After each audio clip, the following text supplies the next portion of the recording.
For our third and final talk, I'd like to introduce Dr. Yuki Furuse from Kyoto University with his presentation titled Horrible Holy Night by Hoary Mate. What would happen if Santa Claus was sick? All right. Yuki, you have the floor. Go ahead.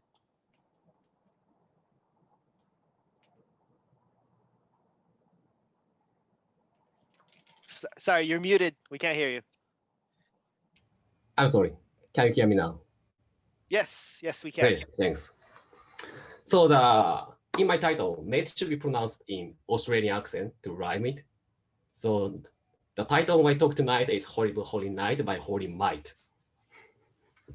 What would happen if Santa Claus was sick?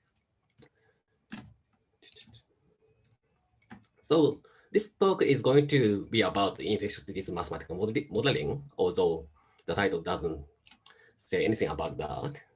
And as the title shows, I will hardly touch COVID-19 during this talk. So let me begin my talk with self-introduction. I'm Japanese, who was raised in Hong Kong. As you find me speak English with weird accent, that is a mixture of Chinese, Japanese, and American. I'm a medical doctor, pediatrician. I used to work for Red Cross Hospital in Japan and a refugee camp in Myanmar. I also worked for WHO as an infectious disease consultant in Southeast Asia, mainly in the Philippines, and West African countries such as Nigeria and Liberia during the outbreaks of Ebola and other viral diseases.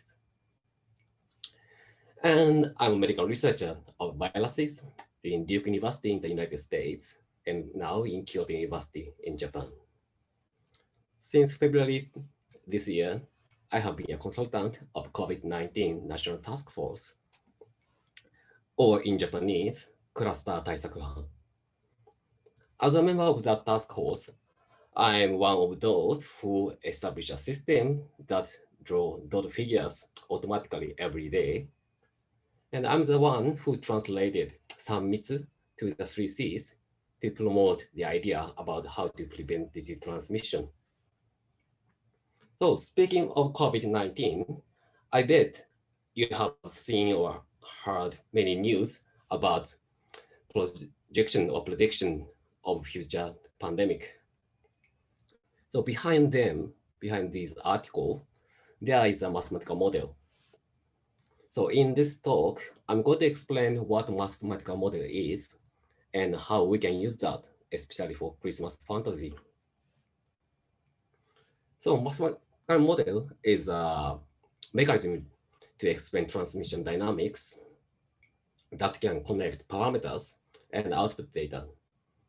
In the case of infectious diseases, parameters can be characteristics of infectious diseases, such as infectivity, population structures of human beings in a town or country, and incubation period of the disease.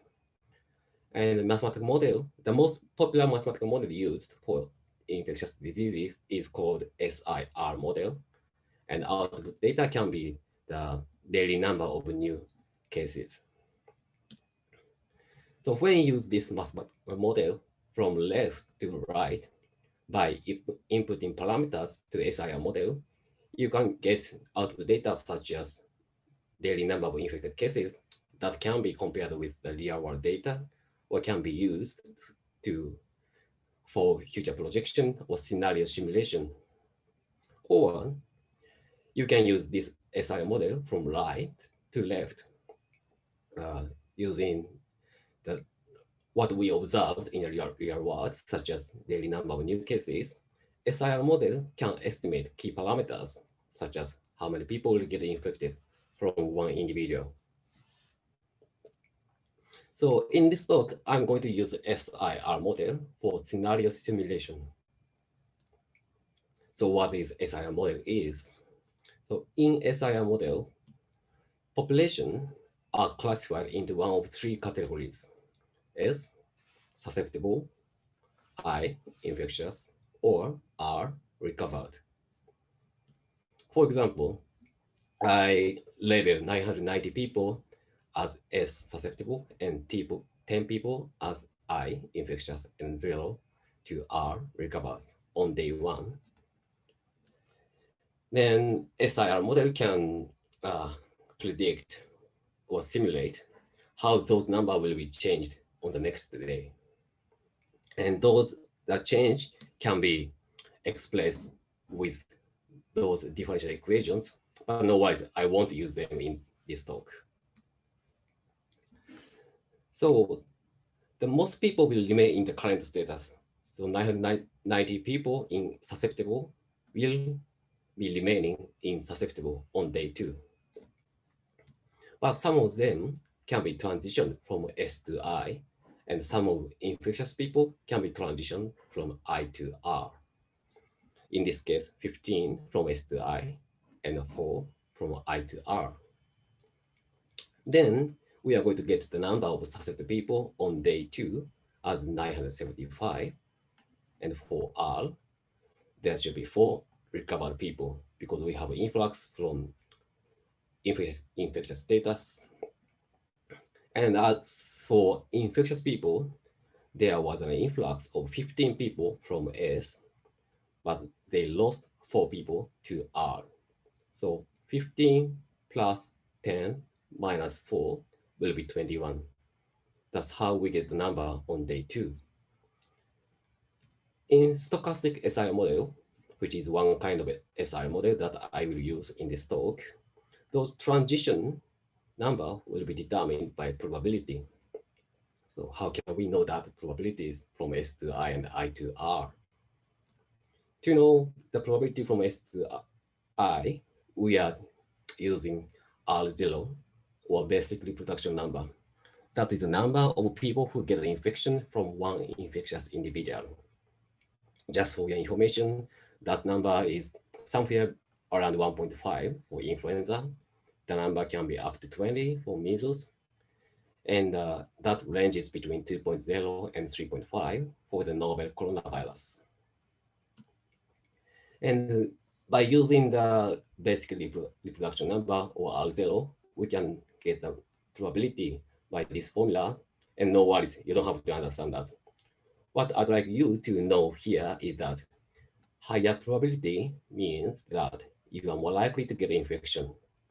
And probability gets higher when the disease has greater infectiousness or larger basic reproduction number, and there are more infected people around you. That's what this formula says. That makes sense, doesn't it? And to know the probability from I to R, we use infectious period. For mathematical reason, probability from I to R is the reciprocal of infectious period, assuming the gamma distribution of infectious period. For example, when an infected individual shed virus for 2 days, probability is going to be 1 over 2, which is 0.5. So let me perform live demo to simulate disease transmission dynamics using SIR model in Excel. So here are assumptions. On day 1, there are 9 susceptible people, 1 infected people, and 0 recovered people. So total population is 9 plus 1 equals 0. Reproduction number is 3. Probability from S to I transition can be calculated using this formula, which I showed you. And the infection period is for 2 days for this disease. So I'm going to simulate disease transmission in this population for 10 days. So now let me switch to Excel. How can I do that?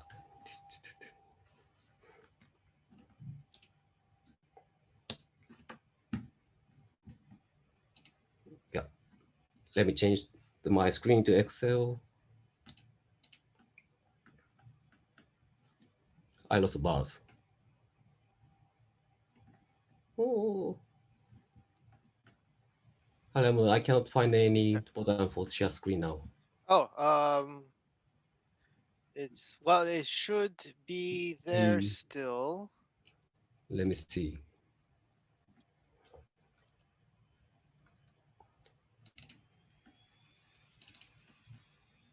Huh. No. Oh yeah, You don't see. it appears now. Okay, there it is. Yep. Okay. So to simulate digital transmission, let me first introduce two functions in Excel. First one is called round Yuki, to, you only have 10 more minutes, by the way.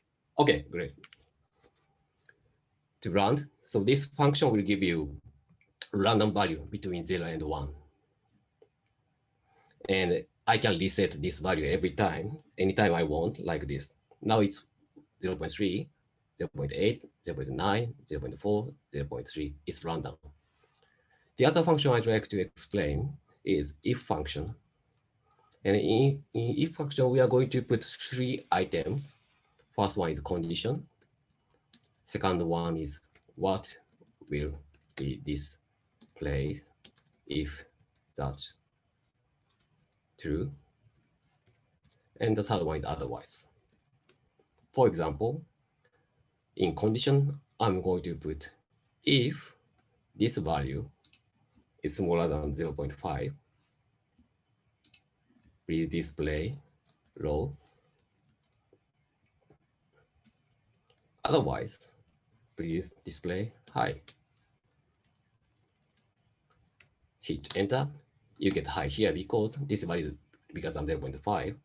And when I reset this random value, 0.5, 0.9, 0.6, 0.8, 0.8, 0.5, 0.6, 0.9, 0.4, because this value is below 0.5, you can get low here. So I'm going to simulate this transmission now. If you are familiar with Excel well, please enjoy watching my coding skill in that. If we are not, no worries. I'm going to finish my simulation in 2 minutes or so. So I hope you could enjoy, taste the flavor of what modelers are doing every day.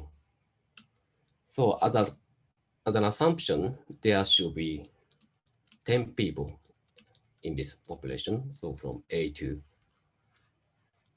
J. And I'm going to simulate this transmission from day 1 to day 2.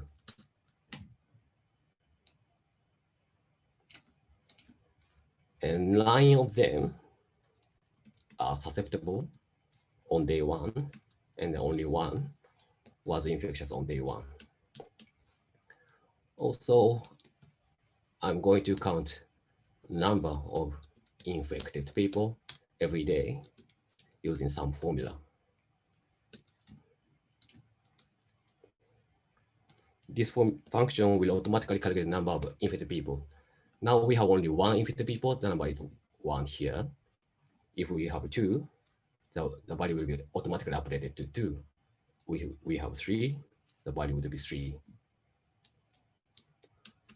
And we also have to know the probability from S to I and the probability from I to R. And then because probability from I to R is constant, which is the inverse of infectious period, that is 0.5. I have 0.5 here, excuse me. And that is fixed for 10 days. Probability from S to I can be expressed using this equation. You don't have to understand that, but I'm going to input this equation into the cell.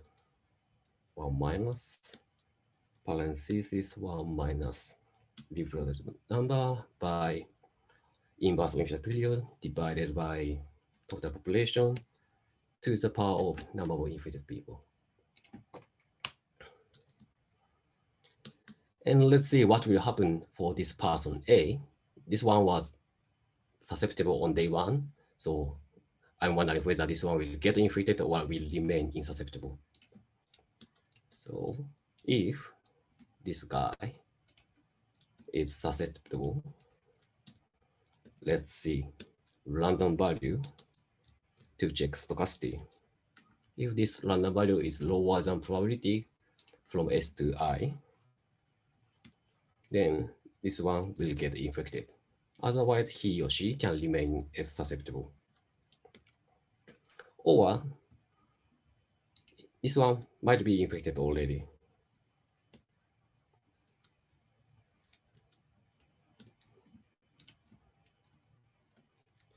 Then again, let's see stochastic by introducing random value and check if that's lower than probability from I to R. If that's true, this individual will get recovered. Otherwise, this one will remain infectious. Or if this one is not S or I, that means this one is already R recovered. So I'm going to copy and paste those value for 10 days. Now we got the result of the simulation. So the individual A got infected on day 6, and soon after that, he got recovered on day 7. But individual B did not get any infection for the 10 days of simulation. And what we found here is probability to get infected get the highest when the number of infected people is the largest. So to easily visualize the result of simulation, let me insert a graph.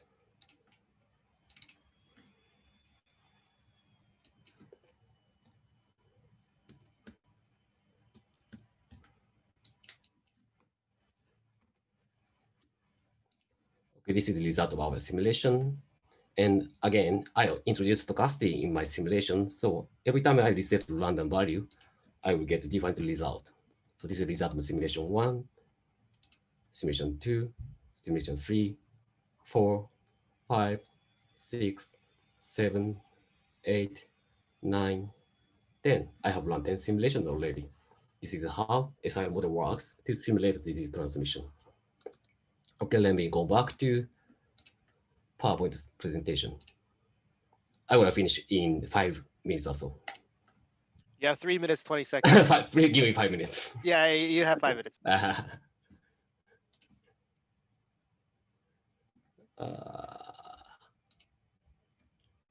Where's my PowerPoint? Yeah. Sorry about that. So we have learned what the SR model is. So what can we do using this model? As I explained, I'm WHO infectious disease consultant, and I'm pediatrician as well. By combining those two, I investigated Santa's impact on disease transmission because Santa Claus visited many children in one night, and I wonder what would happen if he was sick. So here's the assumption for simulation using SIR model. So Santa Claus visited a small town with a population of 10,000, and Santa visited only 90% of children who are good boys and good girls. I also introduced novel variable, which I defined Santa factor. And when Santa factor is 1.0, that means Santa is as infectious as generic adult. But that Santa factor can be reduced to 10% or 1% to reproduce reduction of disease transmission efficiency by wearing a face mask or frequent hand washing, plus physical distancing and reducing contact time. I simulated disease transmission by Santa Claus for 2 diseases. One is influenza and the other is measles. As for influenza, I assumed infectious Santa Claus visit children around seasonal peak of the disease. Because those assumptions are too complicated, it cannot be implemented in Excel. I wrote a computer script in computer language, and here's the result. So here you see the results of 10 simulations. 5 simulations without visit of Santa Claus in dashed lines or broken lines, and 5 simulations with a visit of Santa Claus in solid lines. And for the simulation with the visit of Santa Claus, you can see sweep increase in the number of infected people on Christmas Eve due to the disease transmission from Santa Claus to children. So I counted the total number of infected people in this winter season for each simulation. And what I found here is without visit of Santa Claus, which is described in blue, there are 1,900 infected people in one winter season. But if daily infected Santa Claus visit children on Christmas Eve, there would be 2,100 infected people. So the difference is statistically significant, but not that substantial, in my opinion. But when Santa Claus wears face mask or he follows physical distancing, there was no difference between simulation without visit of Santa Claus and with visit of Santa Claus. Regarding measles, I assume this transmission in non-endemic population, and infectious Santa Claus or normal person will bring measles virus to the population to cause outbreak. And in this simulation, vaccination coverage is also subject to change. Here is a result: 10 simulation with introduction of measles virus by genetic adult, or 10 simulation with introduction of virus by infected Santa Claus on Christmas Eve, which is on day one. Although I showed you the result of 10 simulation, I think you can find only 2 dashed lines here. That means 10 times of 10 simulation, 2 times in 10 simulation, outbreak took place. In other 8 times, outbreak did not occur. For the simulation with Santa Claus visit, you can find 7 lines here. That means 7 times of 10 simulations, Santa Claus caused an outbreak, but in the remaining 3 times, Santa Claus did not cause any outbreak. So to summarize, I counted the frequency to cause Santa Claus. The Santa Claus causes outbreak. So here's the result. When vaccination coverage is 95%, introduction of virus by genetic adult resulted in no outbreak in 70% of the time. In the remaining 30%, small outbreak happened. But when very infectious Santa Claus brought measles virus into the population, that always resulted in small outbreak. But that can be reduced by the reduction of transmission efficiency from Santa to children by wearing face mask and physical distancing. When vaccine coverage is a bit lower to 85%, introduction of measles virus resulted in no outbreak at all in 60% of the time. In 20%, small outbreak with less than 150 people took place, and in the remaining 20%, large outbreak with more than 150 people occurred. And when very infectious Santa Claus visited children on Christmas Eve, that always caused big outbreak. And that disaster can be canceled out when there was a reduction of disease transmission efficiency from Santa to children. In sum, disease transmission by Santa has a great impact on public health, both for influenza and measles, but those impacts can be canceled out when exposure of children to Santa is limited. For Santa Claus, by wearing face mask and hand washing, physical distancing, and minimizing contact time between Santa and children. So I hope that Santa Claus will distribute only presents, not pathogens, and that his laughter is the only one thing found to be infectious. And believe it or not, this research was published in peer-reviewed medical journal last year. You might be concerned what would happen this year. According to Dr. Fauci, who is the most prominent medical researcher in the United States, Santa Claus wouldn't be spreading COVID-19 to anyone this Christmas. So no worries. And this is the final slide, just as a bonus for your information. And with that, I'm going to end my talk here. I'd be happy to take any question. Thank you. Okay, thank you, Yuki. As super informative, lots of fun. And thank you for mentioning that Santa is immune to the coronavirus this year, so he won't be spreading it around the world. Although certainly the United States doesn't really matter at the moment, being a virus hotspot as it is. Okay, the floor is open to questions. Please, does anybody have any questions to ask? Go ahead, and we are taking questions from YouTube. So if you have any questions, please type it in the chat. So I had a, I mean, excuse me for not being so informative, but so if Santa last year went around the world, wouldn't that technically mean that he may have been the start of the spread of the coronavirus, and now since it's the second year, he's already immune to it, correct? Wouldn't that be the case? So Dr. Fauci said Santa has innate immunity. So he's naturally immune with coronavirus. That's what Dr. Fauci said. Okay, gotcha. Thank you. It's super informative. I also saw you were a doctor at Narita, the Red Cross in Narita. Was that Yeah, where you? in I 19, I went there back in like 2014 oh, for really?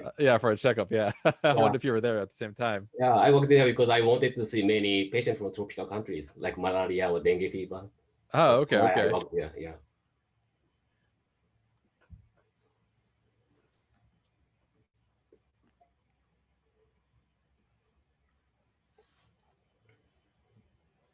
Okay, nice. Does anyone have any other questions?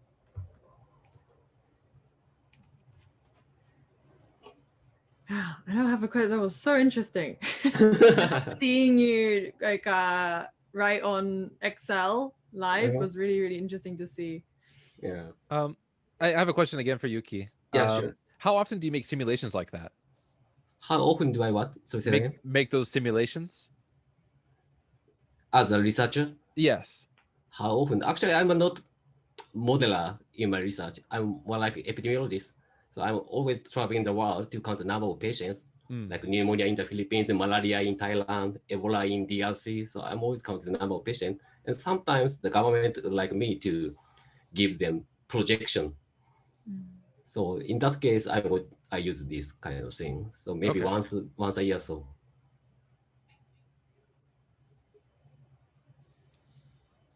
okay, thank you.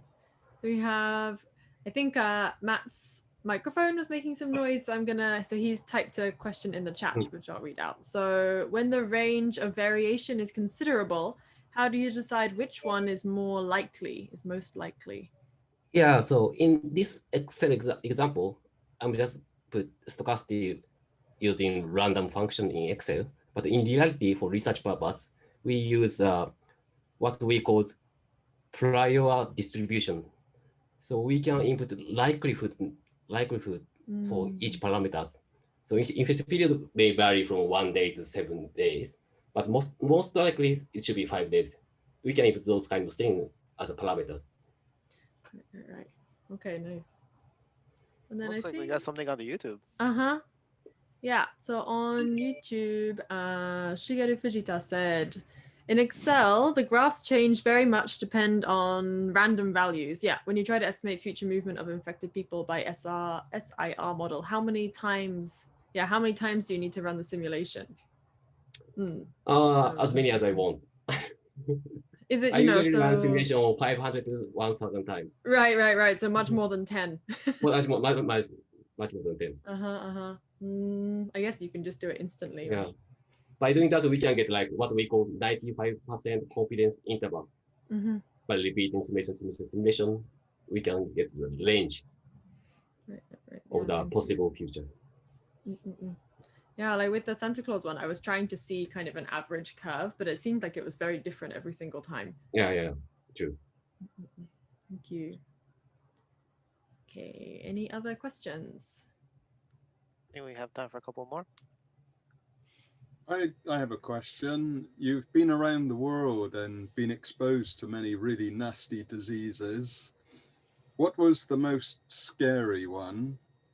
How does COVID-19 compare to it? And why is COVID-19 going crazy when Ebola didn't? So in our world as an infectious disease, so risk should be evaluated by the combination of impact and likelihood. So COVID-19 is more likely to get infected eventually in 1 year or two for all of us.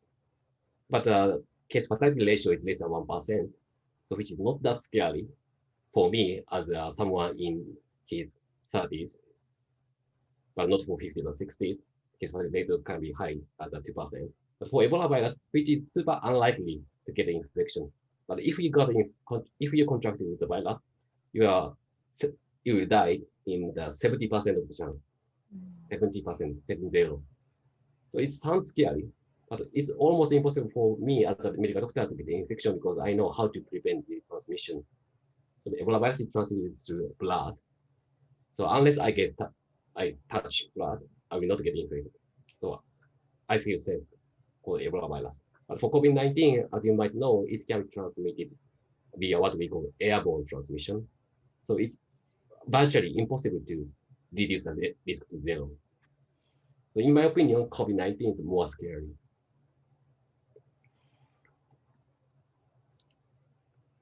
Okay, thank you. And we had one more question from Matt in the text as well. So talking about your estimates, your predictions that you've done so far, have you found that your estimates have been accurate? But my estimation is about Santa Claus. I don't Well, think. like who in other your diseases? work? Yeah, but this like, as you know, the Dr. Nishiura, 8割おじさん, 80% uncle, he projected that we are going to have 420,000 deaths this year due to COVID-19 if we do not implement any measures like wearing face mask or lockdown, like state of emergency, but which did not happen in the real world. Everyone wears face mask and government issues state of emergency. So it cannot be compared with what really happened. Right. This is like just scenario. Yeah, yeah. It says it's very, very difficult to estimate the real situation. So we cannot predict how people will behave or act next week or two. Okay, thank you. Okay. Honestly, with that, we're perfectly on time. So, please, another round of applause for Yuki on a fantastic presentation. Thank you very much. And yeah, that's with that. That's the third. That is Nerd Nite Kansai number 18 to a close. All right. Thank you, everybody. Please, another warm, another applause for all three speakers. Thank you very much for coming online with us and the and people who joined us here on YouTube as well. Is absolutely fantastic. Just one last little thing. If everybody has like a drink or something with them, we'll just do a little kanpai before we all head out, as is tradition. All right, is everybody ready? Okay, kanpai.